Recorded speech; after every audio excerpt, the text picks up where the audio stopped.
Yuk sekarang kita ketahui dulu yuk, apa artinya Injil itu, supaya nanti tahu kalau kita punya kewajiban memberitakan Injil, Injil itu maksudnya apa.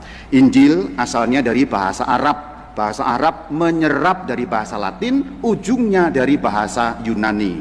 Kalau bahasa Arabnya Injil, Injil.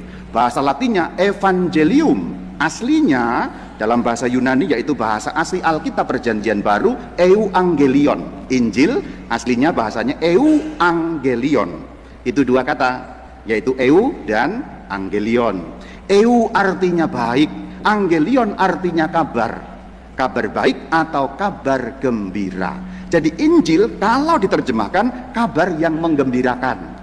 Maka saudara-saudari, kalau kita diutus dan punya kewajiban memberitakan Injil, artinya kehadiran kita, kehadiranmu, kehadiranku perlu menjadi kehadiran yang membawa kabar yang menggembirakan.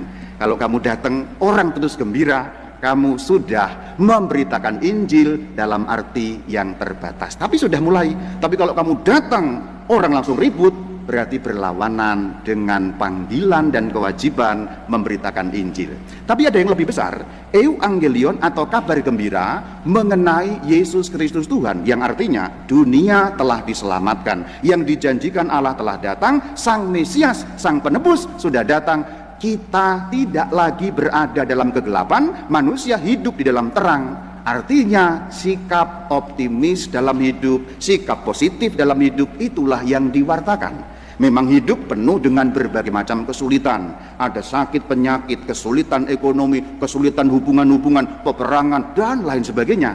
Tetapi kalau kita mengenal Yesus Kristus, kita tahu ada kabar keselamatan, bahwa Tuhan telah menyelamatkan kita, ada terang.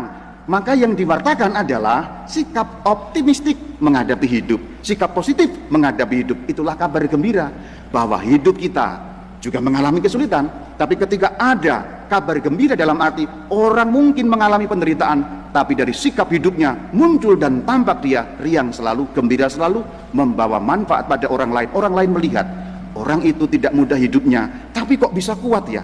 Orang itu sulit hidupnya, tapi kok ternyata bawaannya kok gembira dan riang. Itu kamu sudah disebut memberitakan, yaitu pewartaan Injil.